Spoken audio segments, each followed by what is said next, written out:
Hello, and welcome to Marriage Unmasked. Today we're asking the question, was getting married young a mistake? Mm-hmm. And man, I've wrestled with that in my own marriage many, many times. You struggle with a lot of things because of how young you were when you got married. And it's interesting because in society nowadays, a lot of people aren't getting married young anymore. It's just not happening as much. The average age that people are getting married, they say, is like 31 for guys and like 28 for women. In the 70s or whatever, it was like 23 for men and like 21 for women. So it is a trend in society towards not marrying until you're much older. And I'm sure there's a lot of reasons for that. Society has changed.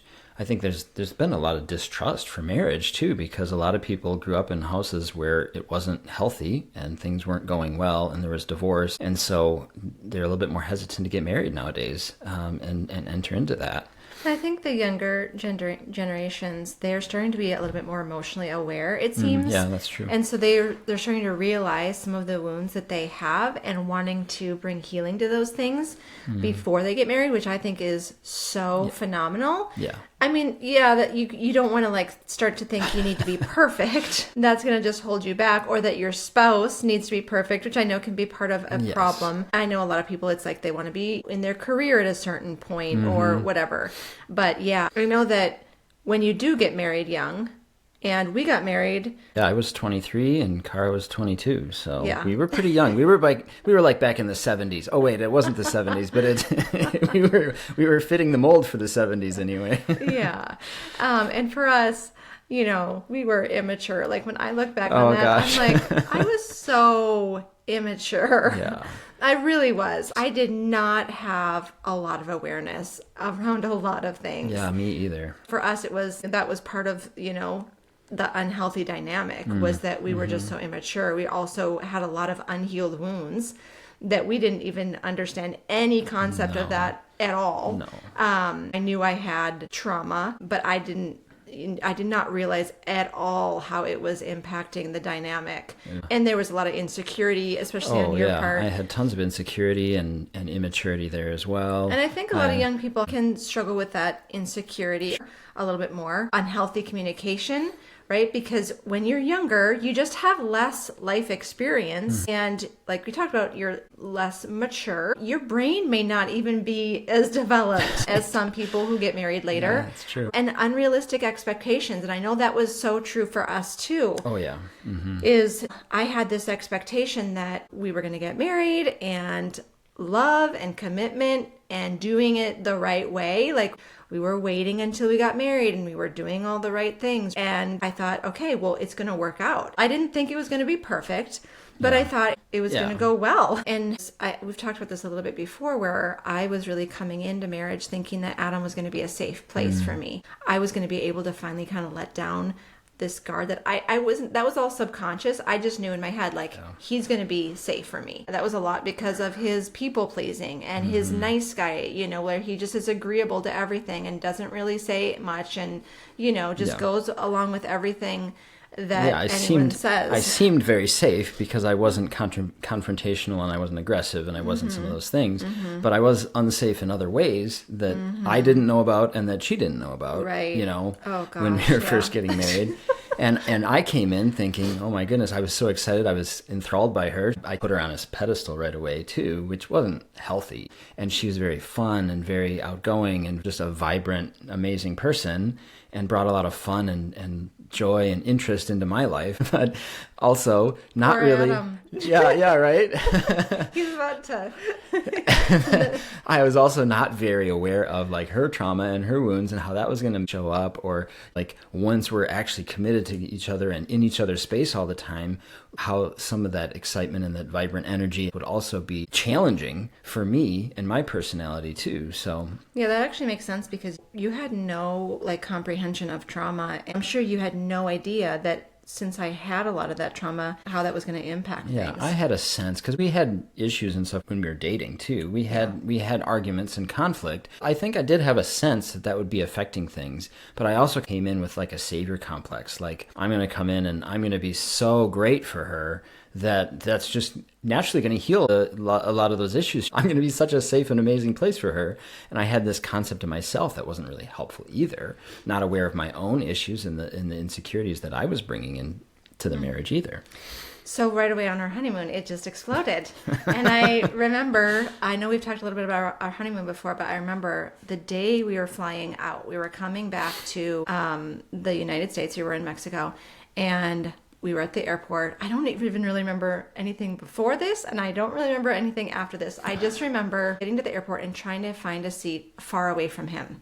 And I remember finding the seat alone, waiting for the plane, and just feeling so low. Like I felt almost like an out-of-body experience. Like I was being taken away by somebody, like forced to go and live a life that I didn't want to live. The honeymoon itself, I think, was traumatic, probably for both of us. It was for both of us. And Absolutely. So I was like so disappointed and so discouraged already. We were going to go live across from his parents. And a couple months, yeah. I was just numb, overwhelmed, like shut down, so depressed. Yeah. It's really sad to think about that moment. And I had that kind of moment too. I actually had that the first night of our honeymoon. I was like, what have I gotten into? Because there was a lot of disappointment right away when we first went into the room. It like hit me like a ton of bricks. Like I had this awareness of how much harder this was going to be than I had realized. I was experiencing really crazy raw pain. And then also wondering, what does this mean for how we're going to move forward in our marriage? Like, what did I do? Did I make a mistake? I was very low and hurting in that time. And it just kind of continued for us. We were in therapy. Like we went to we did. A therapist already the first year, and we had so many moments. I remember one time Adam was so angry he punched a hole in the wall. Yeah, I broke the drywall. I was really upset, and I remember that moment because I was like, it was like I was at my wit's end. You know how you go crazy when you're just like, you're trying to figure something out and you feel like you've done everything you can possibly do. You've said all the things that you know how to say, and there was just this pent up insane frustration inside of me, not knowing what to do or how to release that frustration. I thought I was going crazy, and I literally, in a moment of extreme frustration, I punched a hole in the drywall in our condo. Which, if you know what we're talking about with Adam all the time, nice guy. Yeah, that is like totally it's the total opposite of what I normally do or how I normally show up. Yeah, so it was alarming. And that really scared her because that triggered a lot of things for her, I'm sure. Yeah, it was very alarming. And I remember during our second year of marriage, so then we moved again. We moved several times in the first couple of years of marriage. Yeah. We moved again, and I was pregnant with our oldest that second year of marriage. Again, we were just in such a painful place. I remember one day laying on the apartment floor. I was pregnant with a belly, and just crying and feeling so low and thinking like, I'm probably damaging my baby. He's got to be feeling the constant stress and tension in my body. And little did I know how much that was true, because the trauma that we hold as moms, even when we're pregnant, that does transfer to our babies. And so anyway, that's not the point. I'm not shaming myself for that. Right. I'm just remembering that painful time and how alone I felt. Anyway, so lots of pain. And I know I've asked myself many times, did I ruin my life by marrying him and by marrying young? Because I'm like, why did we get married? Like, we were so immature. We said all these things that we shouldn't have said. Yeah, we hurt each other in so many really deep ways in those early years of marriage, somewhat because we didn't know any better and we didn't have that maturity and we didn't have that awareness yet. Yeah, and the thing is, like, marriage itself doesn't create problems out of thin air, right? It exposes things. It reveals what's underneath. And for us, it did. It revealed some of that immaturity. It brought up the unhealed wounds that we didn't even know were there, and we didn't know how to handle them. And it puts pressure because it's so intimate. It's so vulnerable. It's so deep. It puts pressure on weak or hurting areas. We end up often in marriage poking each other's unhealed wounds. We were coaching a couple yesterday, and there's a lot of unhealed wounds there, and it's showing up. They're really hurting each other, and I know they love each other. I could tell that. Oh, yeah. But picture it as like you have open sores. So your spouse says something, and it pokes one of those open sores, those unhealed wounds, and it hurts, and you're like, and you react, right? Because it hurts. And then you end up poking one of theirs, right? Yeah. And we were doing that, and we didn't realize what we were doing. It was just a lot of ignorance and learning the hard way. Yeah, we did a lot of learning the hard way. And your age doesn't necessarily determine your emotional maturity either. Like for us, I mean, as we aged, we didn't necessarily emotionally mature either. You know, like it's like we got stuck in these patterns and these cycles that we set up early on in our marriage, and we didn't really grow out of them. So even, you know, 5, 10, 15 years into our marriage, we were still stuck in some of these patterns. So how old you are doesn't necessarily mean you're going to be super emotionally mature either. Like you do need to do the healing. It has to be this intentional thing. You start to develop awareness. There's so many books out there, and then coaching and just ways to grow in this that we were trying to find but didn't find for many, many years. You know, and we actually just got certified in premarital counseling. And as we were going through this course, it was really interesting just how helpful that would have been for us before we got married. And we actually did premarital counseling with my dad, who is a pastor, and Adam's. We did double premarital counseling. Yeah, we should have been really set up. I don't remember it helping at all. No. But this course that we were going through, it was really cool. Anyway, I'm excited that we're able to offer that now too, because I think that's a really important piece. But, you know, the reality of getting married when you're younger is it can be really hard, right? You're still developing, you're still changing, you're still probably learning about who you are. Your brain is still maturing, and you have less life experience, like I said before. And sometimes you learn those life lessons I actually think that can kind of be a beautiful thing. Sure. Like I've often brought that up in my head, like, you know, we did learn a lot of things together, and that can be part of our story.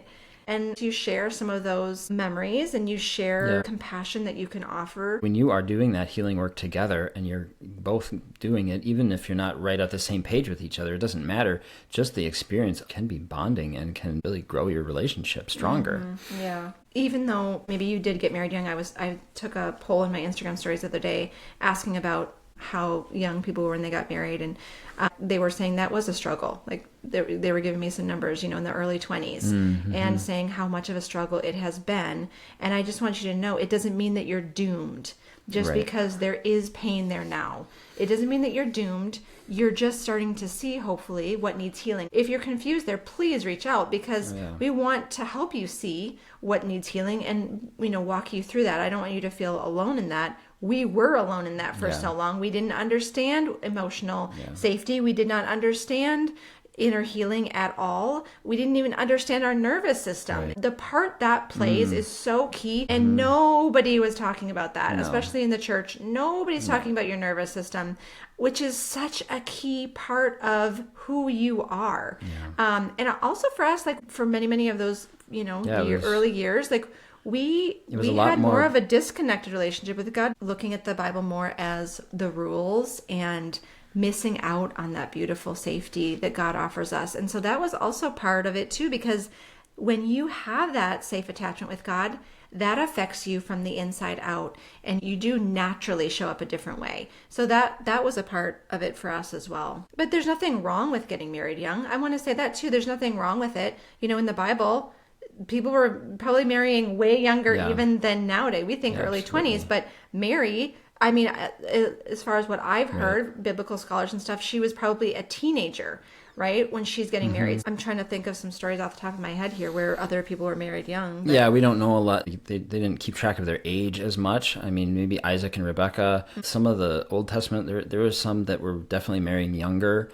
And then there's some that are married quite older, like you think of Ruth and Boaz. They were probably a bit older, you know, because she'd already had a husband and whatnot. One thing that was really different in Bible times, though, is that if you married young, you had a lot more support. Yeah. You had a community around you who really helped. And a lot of times you had in-laws and whatnot living right with you in the same house or at least the same compound. Marrying into another family was a dynamic that was very communal. There was a lot more support. You'd have, you know, new sisters to help you and walk you through things. And it wasn't as hard to be married married young because you did have so much more support, and even your nervous system would be more regulated because of that, because you're getting that emotional connection and support from other people. And the Bible talks way more about just wisdom than it does really about age as far as marriage goes, or relationships. Having that wisdom, which is really based in that relationship with God, is where you really get wisdom from, and then applying that to your life and walking that way in that healed, healthy way with God every single day in your relationships. Yeah. So if you're like us and you were like having those thoughts pop up sometimes, like, did we ruin our marriage by marrying young? Like, at least from my perspective, no, you didn't.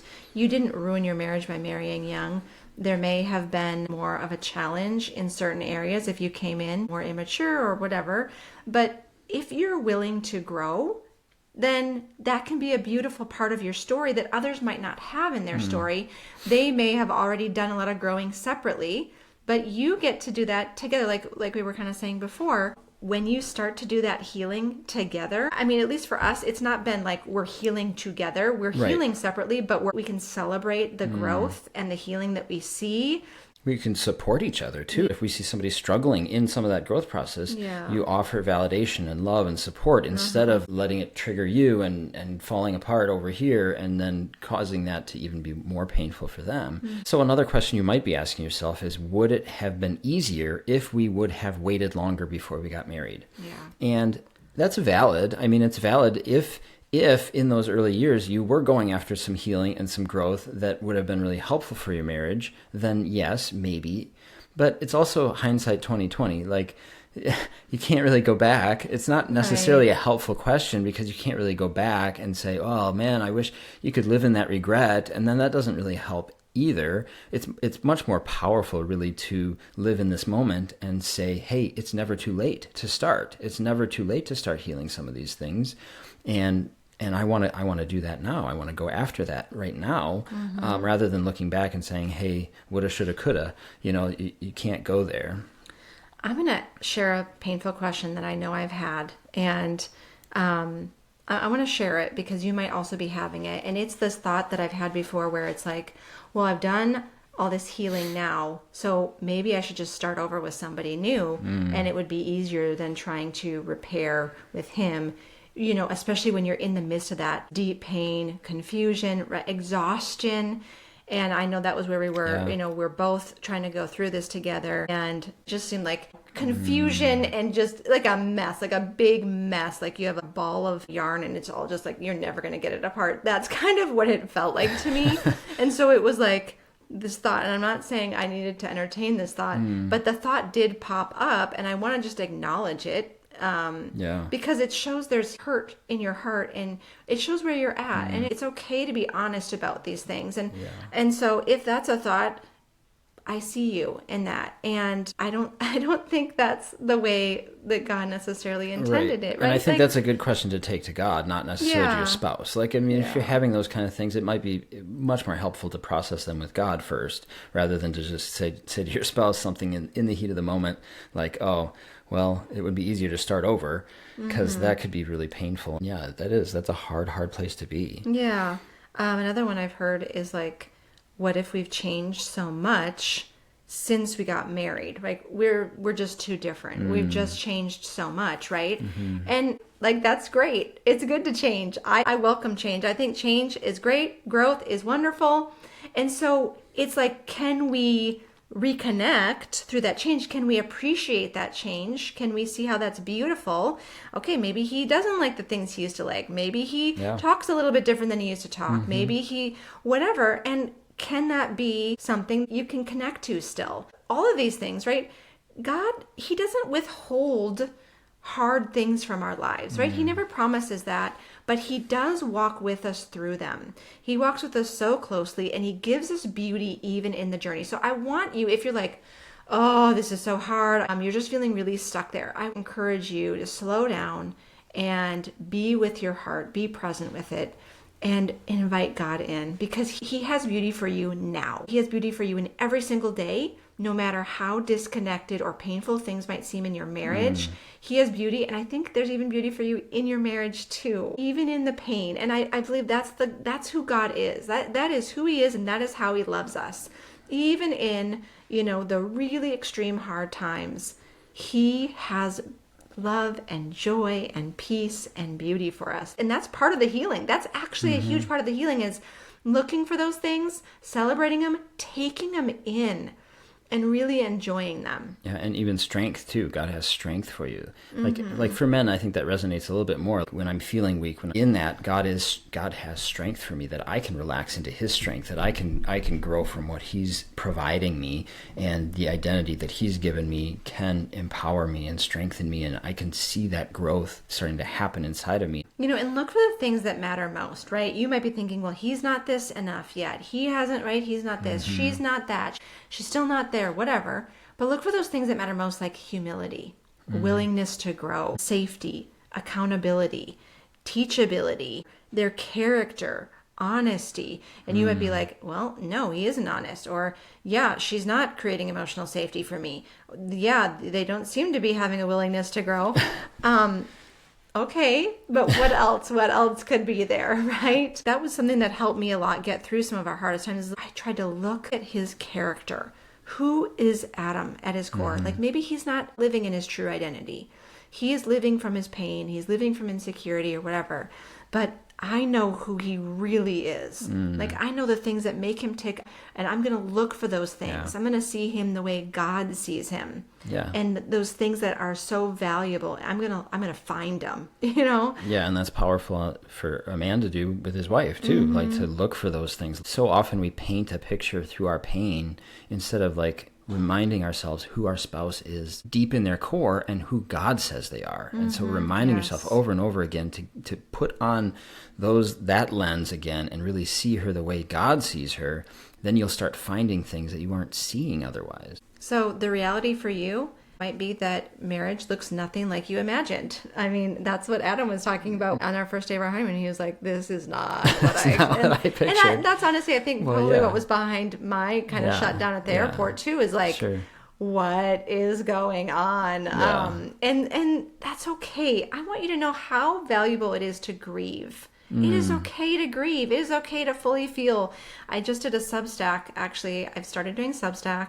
Find me over there if you want to. I write longer, kind of like letters to wives. And I just did one on grieving because last week we had a really tragic event that happened here on our farm, and we were grieving. Yeah. And I think it was actually so healthy. It's so healthy to grieve. And I can tell one of our children specifically, he has some things that need healing, and he wasn't grieving as openly. And it's okay. Like, he doesn't need to grieve the same way, right? But when we're ignoring or pushing our pain down, things like that, it gets stuck. Those emotions, they're powerful, and they stay stored in your body and wreak havoc.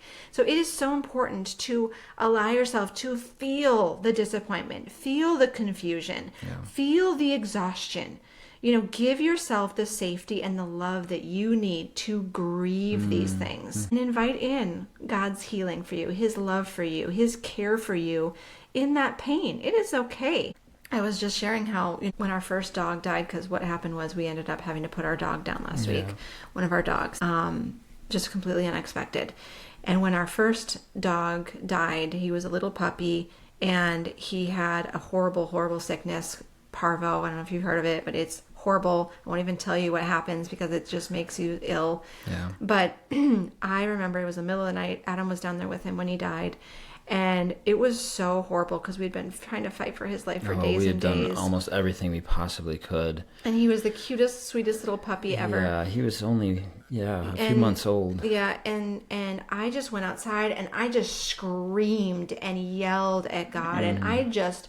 I let it all out. I was so angry. I was so sad. I was heartbroken. And it is okay. Whatever that looks like for you, it is okay. But it's so important to heal and ask God, right? Ask him about it. And I was like, what is happening? Right? Like, there was a lot of other things going on too that were hard and stressful Yes. about our farm at that point Yeah. too. So it was a lot all at once too. Yeah, and it's okay, right? You need to process that. You're a human being. You have feelings. You Yes. have all these parts that make you you, and we need to honor those things. God honors them. Yeah. He wants to be there with you in that. He wants you to share your heart and be open with him. That's what helps create that beautiful intimacy with him. Yeah, and that's especially true for men too, because and we've talked about that before, how men often will stuff these emotions down or have a certain judgmental attitude towards their own emotions, which has developed from many things, and the idea of being a man that they got growing up and all these other things, and that can be really hard. And it is part of a man healing is really getting back in tune with his heart again, really tuning into his body and tuning into his emotions and understanding what those are and processing through them and actually feeling them again and then letting them out. It's such a relief when you let those things out and you actually find healing in there. And all of these unresolved things that have kind of been wreaking havoc in the background for a man start to be healed and to come out, and it's like a breath of fresh air in your masculinity to actually let that out. It's one of the reasons why I love my Refined Men's membership, is because this is a safe place for us to do that kind of work, to do that really hard, deep healing work that men need. And that's why I have my Refined Within course, which goes after some awareness and some of the deeper stuff as well, and practices that help to bring out those emotions and help to heal what's really hurting inside. Men need that. We need that nowadays, because a lot of our marriage pain we've stuffed down and we've held in, and we don't show up as our full selves to our marriage, to our wife. That dynamic, it can be so painful for the marriage too, and you end up hurting your wife in ways you don't even realize, because you haven't really faced your own things and really healed them with God and found the groundedness, that centeredness, that peace that God gives and that God has for you. And so that's stuff that we go after all the time in Refined. And so if you're a man that's hurting and that in that place, we'd welcome you in. This would be a really powerful thing for you, and powerful next step to really get in, get support from other guys, get support from me, start to learn and start to go after some of these deeper healing things that you need as a man. A couple that we were recently coaching, and we were talking a little bit, just about some of the pain they're going through and how lonely that can be. And the guy was talking about how he doesn't have any friends really where he can talk about these kind of things. Yeah. And that is part of what we offer in Restore and Refined too, is that community, and especially for guys. I know women sometimes have, girlfriends and stuff, but sometimes that's not that helpful when it comes to marriage pain, because you're not sure what is actually going to be helpful to share with your friends, and if what they're saying back is actually going to be helpful. Usually it's just like adds fuel to the fire. Yes, and so probably. in Restored, you can share these things honestly and openly, and know that you're not alone. Learn from the other wives who are being coached as well, because we have weekly coaching with me in there, where you can bring up anything specific to what you're going through. And then I have an entire Femininity Restored course to help you to relax back into the woman that you are. All that beautiful femininity is often buried under pain, years and years of pain. And so we just naturally uncover it. It's not another thing that you need to do better or be better at. Nope, it's something that naturally shines out of you as you heal. And we would love to invite you into those powerful, powerful communities. God is at work, and we're just in awe of him and honored to be able to speak into you here at the podcast, in our memberships, and in coaching. So we'd love to have you join us. The links are in the show notes. And we hope this podcast episode was helpful. We'd love to hear your thoughts. We'd love it if you'd send us an email and just let us know, a little bit more about your story. Rate and review the podcast as well. That really helps us see what resonates with you and helps the podcast get sent out to more people. Feel free to share it on social media as well. We love that. That's one of the best ways you guys can support us in this. We're here for you. So we want to serve you. If you have anything that you want us to talk about, send us an email about that too. And we will see you next week.